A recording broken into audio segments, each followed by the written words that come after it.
light on good practice for people who believe there's a better way to work. Hello and welcome to Engage for Success Radio and show number 583 in our weekly series. Engage for Success is a not-for-profit movement and the UK's leading voice on the topic of employee engagement. We're out there raising awareness and running events through our area networks right around the country. And our topic and sector-specific thought and action groups are developing research, publishing case studies, and shining a light on all the great practice that's going on. Now, you can visit engageforsuccess.org and learn out more. And then also, while you're there, why not sign up for our weekly newsletter so you never miss out on any of our great free resources, events, and updates. And I'm Andy Gorham, your host for today's show and the founder of BizJuicer, the employee engagement and culture change consultancy that helps growing organizations attract, keep, and develop great people who go on to smash the competition, making them stickier from the inside out. Now then, burnout, high turnover, disengaged teams, familiar topics. Yes, these problems are all too common, and we have talked about them an absolute ton on this show. They are complex topics with many nuances to navigate. And in many cases, we understand what's behind them. We have abundant evidence to support potential solutions and benefits, and yet many still struggle to see, understand, and change things for the better.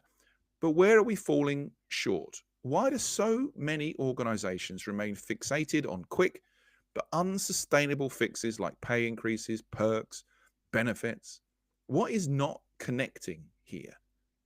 Maybe it's how we're communicating these things. Maybe it's too dull or complicated or intangible to grasp. Maybe there's a different way to look at things, and maybe one solution is more connected to the natural world than we think. Today, I'm joined by Kelly Meerbot, who has a fascinating perspective on all of this. Alongside her work as a leadership expert and coach, TEDx speaker, and author From Burnout to Bliss, she's recently written Meerbot's Fables, a book that uses stories from the natural world to explore complex leadership challenges, including tough, important topics like psychological safety. So, what can the natural world teach us about building trust, encouraging vulnerability, and helping teams feel safe enough to take risks and share ideas? And why is getting to grips with such topics so critical, not just for employee well-being, but for business success? Well, that's what we're going to be exploring today. Kelly, welcome to the show. Andy, thank you. And I already told you offline, I am in love with the UK. So I'm just really happy to be here of service to you and your audience. Hey, we are so happy to have you here. I'm curious as to where today's conversation is going to go. The whole concept of the book, which we will definitely get into in a sec, I think is fascinating. But before we dive headlong into that, I'm sort of fascinated to understand how we got to this point in your career. I mean, where on earth did you get the inspiration from the natural world to try and help people make sense of these things that we've talked about in the intro, and which are, to be fair, some of the most difficult, gnarliest, complicated issues that we have to deal with? Yeah, gnarly is such a good word, isn't it? I mean, I it love really that is. word. So the book actually came about 10 years ago. It Mhm. hit me like lightning when I was watching our animals, and we always have dogs. We have a cat too, which is an anomaly that we can talk about another time. But I looked at our golden retriever and thought to myself, well, dogs see in the present. They see in black and white. They don't see race, religion, politics, gender. What if we had a workplace and we saw it through the eyes of dogs? Mm. Meaning, you know, that really was the impetus of the first fable. It's like take everything away and just see the loving essence of the human, right? Not the vehicle with which they go through life, which is the body, or the gender, or whatever you want to call it. Um, Nature for me at that moment didn't whisper, it roared. And, every leaf, every migration, it really started getting me thinking about, organizations and how people react to animals differently than humans, right? I mean, I've seen five-star generals look at my dogs on camera and be like, "Who's that? Oh my God." And I'm like, it only took me 5 sessions, but now I've met you, and we just forgot how to go back to nature. Like, I already told you that David Attenborough is just I love Na him. national treasure for us, Amazing, Kelly, national treasure. amazing. And I'll put it out into the universe. I would love for him to voice the fables on the audiobook if he ever wants to. But for me, it was so easy. Do you know what I mean? Like, if you watch National Geographic, there are predators and there are prey, right? But that's the cycle of what life goes through, and that's how for millennia they have survived. And we just forgot to tap into it because of the way our lives are, connected but still alone. So the fable of it was called The Economy of Love, honestly. And then I wrote about 5,000 words and it sat for 10 years. I couldn't get past this one point in the book. And then I hired a book team and they said, "What about doing short fables?" Mm. And that was when things just started to flow.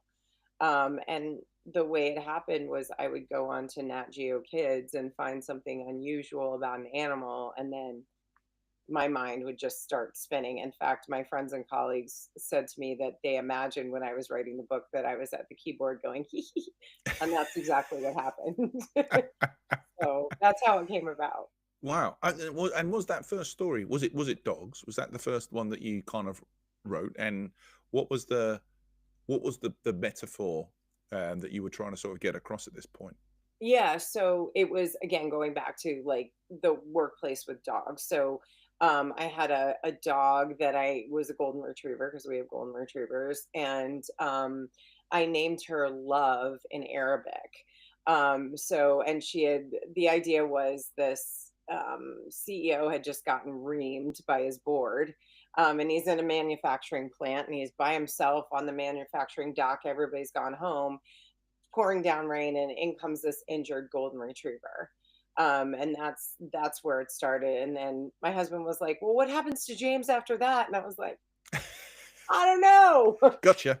That's where I got stuck. So fortunately for me, the Get It Done book team, and that's what they're called, the Get It Done book team, made up of Lindsay and Alexandra Franzen, and they are just fantastic. And they were the ones who got movement around the fables. And now I've got volume 2 already written. I just don't know when I'm going to launch it yet. But yeah, Wow. it's amazing what we can learn from the natural world if you just sit and pay attention. I'm always in awe of anybody I speak to who's had the discipline to kind of sit down and write a book. And I think I've read quite a lot of, let's just call them management books or self-help books, particularly around culture and engagement.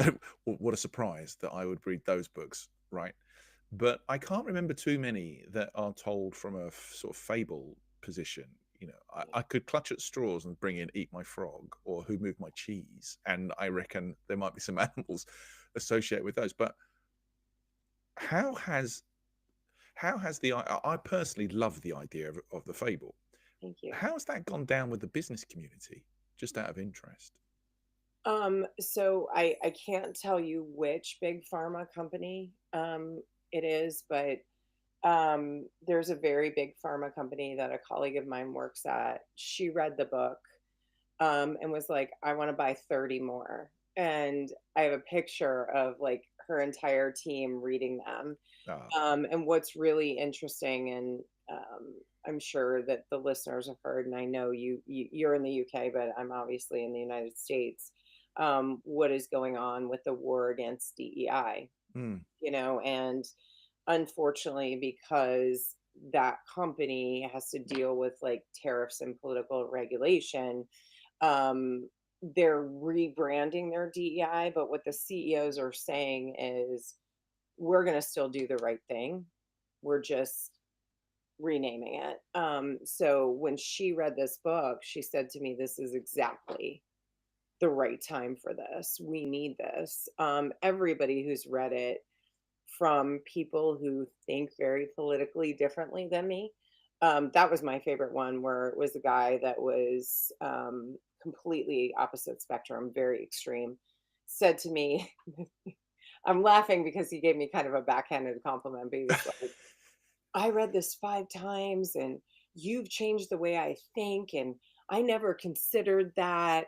And he said, and by the way, you're really smart. I Wow, was like, lovely.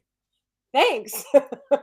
So, I mean, but the other reaction that actually really surprised me, Andy, and I think I told you this offline, was I wrote my thesis on Dr. Seuss Mm, and how the way he wrote his books was a political commentary or a social commentary on what was going on. And his idea was to write it so he could reach the parents who were reading the books to the kids as mhm. well. And I was like, well, what if I could do that? And children were never kind of on my purview as a target market, but now they love it because you read the fable, there's questions, and then there's a coloring page. So like I read it to my husband's school, who is in a very challenging community, right? Historically underrepresented children. He's one of the few white teachers there. And there's a fable about a unicorn that is about one of my very close friends and colleagues who used to work very high up in AstraZeneca. And she's Afro Latina and she's got this beautiful curly hair. And she would sit every year for her HR evaluation. And she tells this story, so I'm not talking out of turn. Sure. Um, and they would say, you're amazing. You've hit all your numbers. You've blown past all your goals, blah, blah, blah, blah, blah. Could you please straighten your hair because it's too unruly and distracting? So the story is about Aurora the unicorn, who was born with a curly black mane and tail and a black tourmaline horn. And she goes into the corporate stall space and they tell her to straighten her mane and tail and paint her horn gold to conform. And what happens is she starts to get angry, her horn starts to chip off, and she loses her magic. And she realizes that she's conforming to this that doesn't fit with her. And she goes back to her original state and leaves corporate stall space and starts her own business, which Mm. is literally what happened. So yeah, I mean, I take inspiration from my friends, and then I see, like, first of all, I get their permission to write the story. And then I find an animal that it applies to, like, there's a lot of talk about transgender not occurring in nature. Well, that's not true. Clownfish are all born male. And when they organize into a school, the dominant male stays male and the next dominant male turns female so they can procreate and populate more clownfish. This is not hard stuff. Nature is telling us, what we need to do. This is why I think it's fascinating, because I think, we talk a lot about, obviously, engagement on this show and in the work that we do as an organization, but for me, engagement is about trying to find ways for an individual to connect with a topic, a task, a skill, whatever it might be, a message, and we don't all correspond to the same template for that, right? We have to find different ways to do it, which is why I think that your approach to this is really interesting. I want to try and see how you and perhaps linked to the fables, we can align to some of these topics that we've mentioned in this intro, because again, I think it's a really interesting thing is that nature thrives on balance, right? The whole circle of life. Cue Elton John in the Yeah. background here, right? And there's this balance between risk and safety and growth and rest. As a giraffe, do I go down to the drinking hole and kind of have a drink right now at this time of day, or is there going to be predators hanging around? I'm really thirsty. Do I go down there? Do I not? There's that whole stuff's going on, and so I'm interested to understand How does that parallel in what teams need to feel psychologically safe? And I know psychological safety is a topic for you, but whilst also being expected in today's workplace to be resilient and high performing and deal with a huge amount of change that's going on as well as personal challenge. Um, how does this all kind of come about for you? Yeah, well, if we're talking about burnout, I mean, there's a fable in there called Conchita the Cheetah, and it's all about burnout. And the reason why I picked cheetah is because fastest animal on earth, right? But what I didn't know is after every hunt, they rest for 30 minutes to catch their breath. So I was playing with the concept of, well, what if she didn't rest? What would happen? Right? What if she was so good at what she did, her brother, who ran a pride, had her hunt for them as well Mm.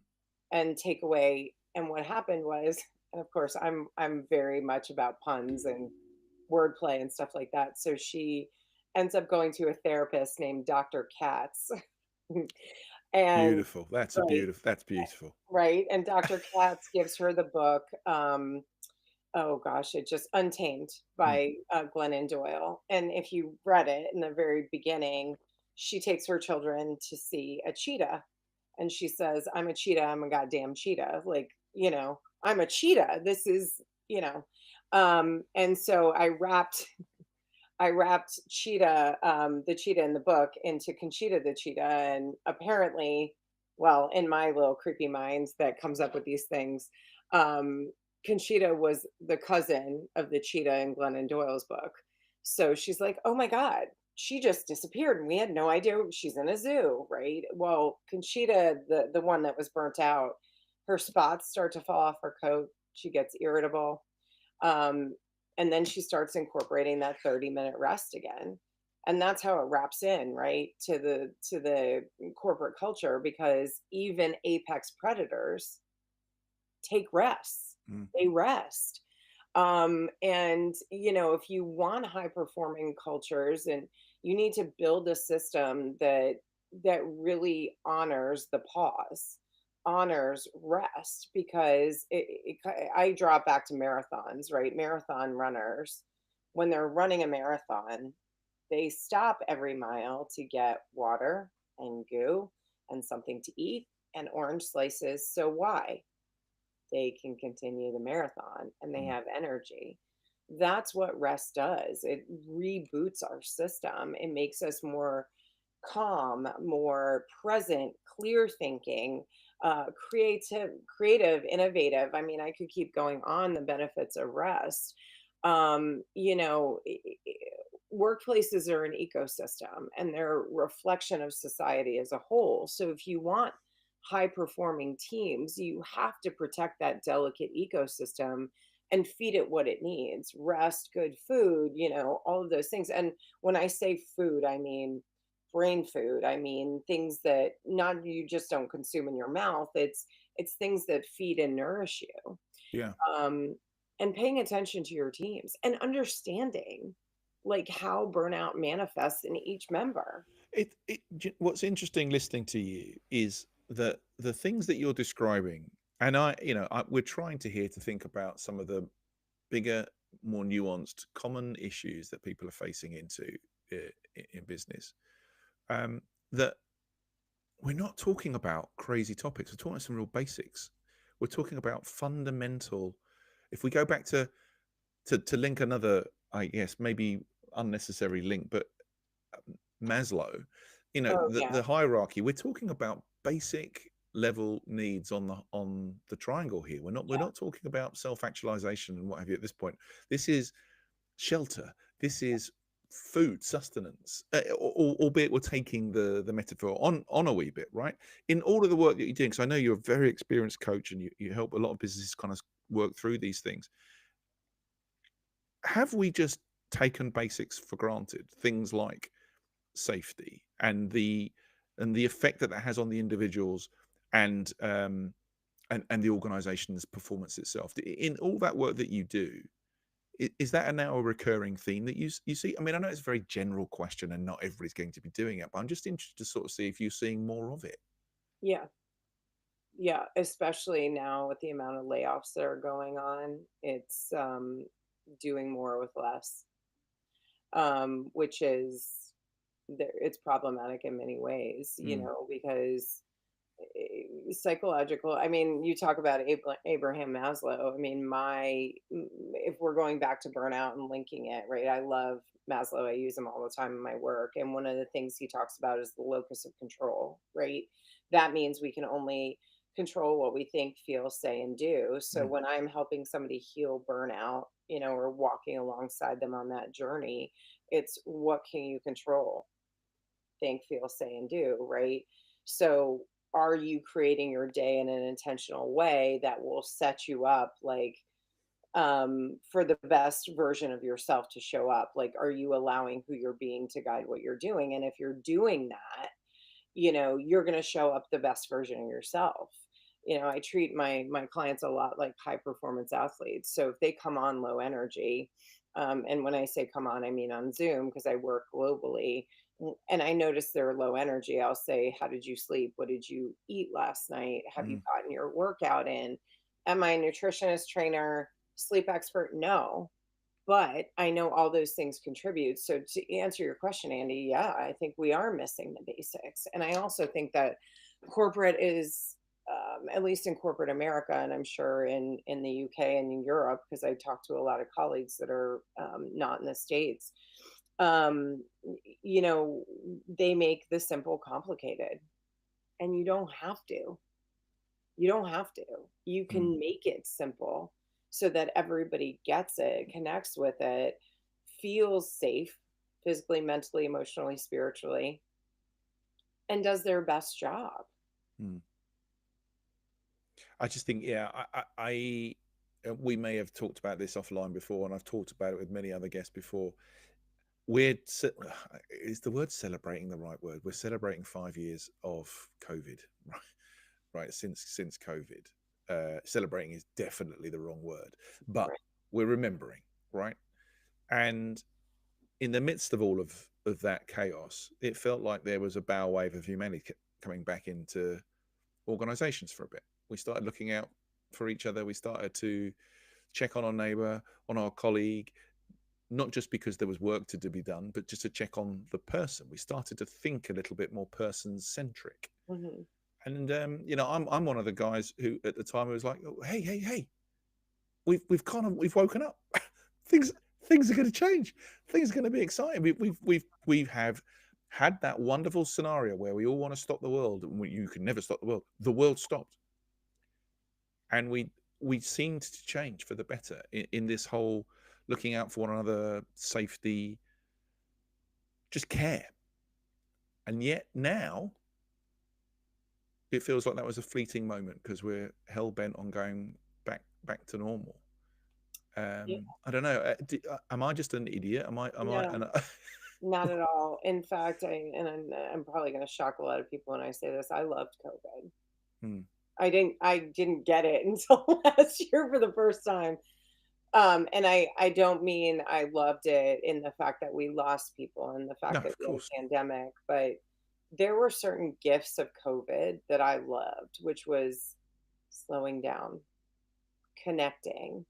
Um, I used to say another gift of COVID was public restrooms were clean because they had to be. And I was like, this is the way it's always supposed to be.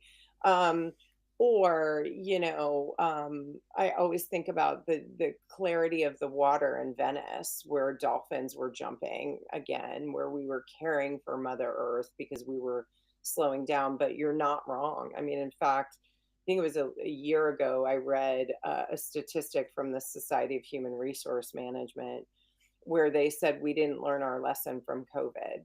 Hmm, We're actually working 48 minutes more every day.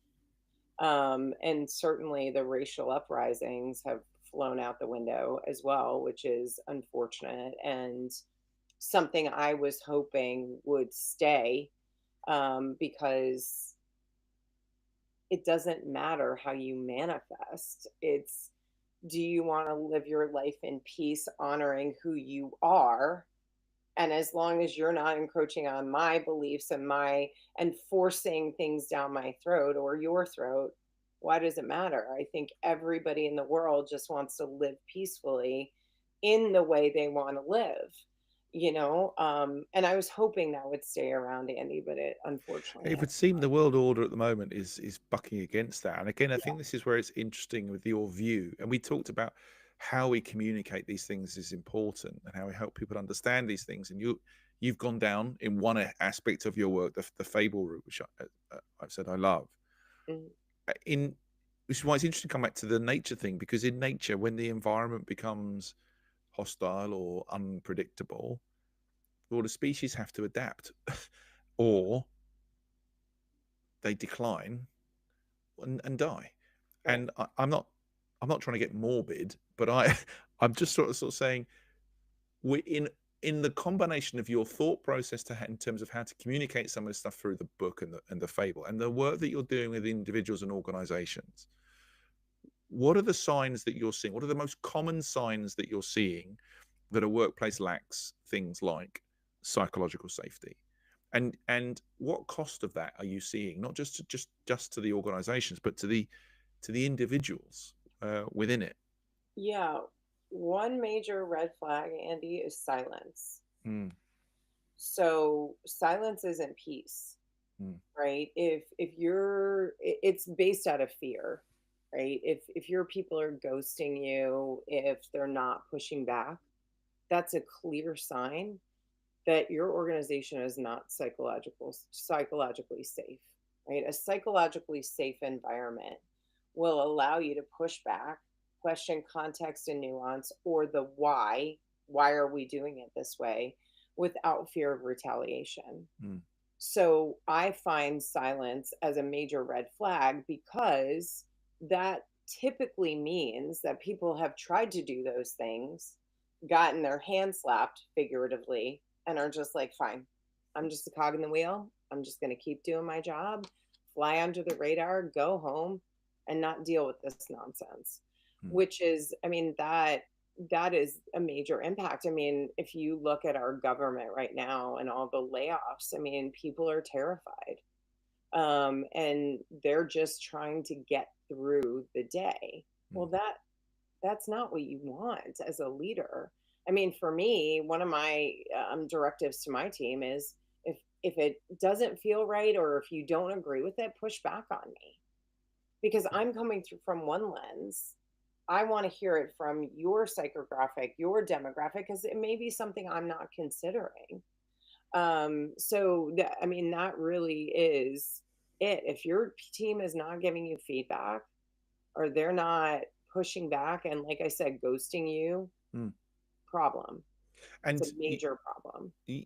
to your point, which you may just have made, because we are rapidly running out of our time together, which I deeply know. saddens me. But when you think about that leader action, so if you're spotting the signs that something isn't right, those things are happening, but you just sort of said, what what what what would you advise them to do as the first course of action, Kelly? What's the first thing, if you're seeing or you sense this stuff now, what have they got to do?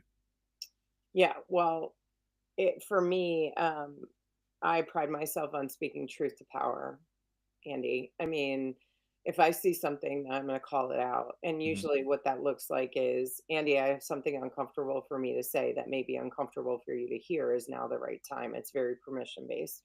And I can tell you, in the hundreds of leaders, thousands of hours that I've used that technique, nobody said, no, now is not the right time. The first thing I would say is sit down, talk to your people, and zip your mouth, right? Like, I had a COO whose turnover rate in her department was like, and I know we're rapidly running out of time, was astronomical, right? And it was basically because she was having problems personally, and she was ignoring her 43-person team. Well, the first thing we did was, I said, you're going to call everybody into your office for a 15-minute talk with no agenda. And the look of terror in her eyes was like, "What do you mean no agenda?" I said, "No agenda. You're gonna say, 'How are you?' and zip it, because your people are gonna tell you what the problems are and how you can either coach to them or fill the gaps and blind spots." Yeah, I think there's such a big lesson there to ask the question and shut up. I mean, and that would probably be a metaphor for me and a good lesson for me on this podcast. Me Kelly, too. Me I too. have absolutely loved meeting you and Me sharing some time with you. I think it's fantastic the way that you're using a different mechanic within storytelling to communicate these very, very important things. I wish you all the very best. Where, just out of interest, where can people find out a little bit more and get hold of the book? Yeah, so go to kellymeerbot.com. So it's KELLYMEERBOTT.com, and there's a book section. And Burnout to Bliss journal is there, and so is the Fables. You can also get it on Amazon, but I'd prefer you buy it from my website. You've Jeff heard the Bezos instruction, gang. doesn't need any more money. No, that's fine. Let's divert the cash elsewhere. That's right. Brilliant. Thank you, Kelly. Thank you so much. Thank you, Andy. You're amazing. Oh, bless you. Well, guys, that is about all the time that we have for today. Don't forget, please go and visit engagesuccess.org and check out the show notes, all our fab free engagement resources. And don't forget, you can also download or stream any of the great shows from our archive there at your leisure too. We will be back again at the same time next week. I'm Andy Gorham. Thanks for listening to Engage for Success Radio. Engage for Success Radio, raising the profile of employee engagement and shining a light on good practice for people who believe there's a better way to work.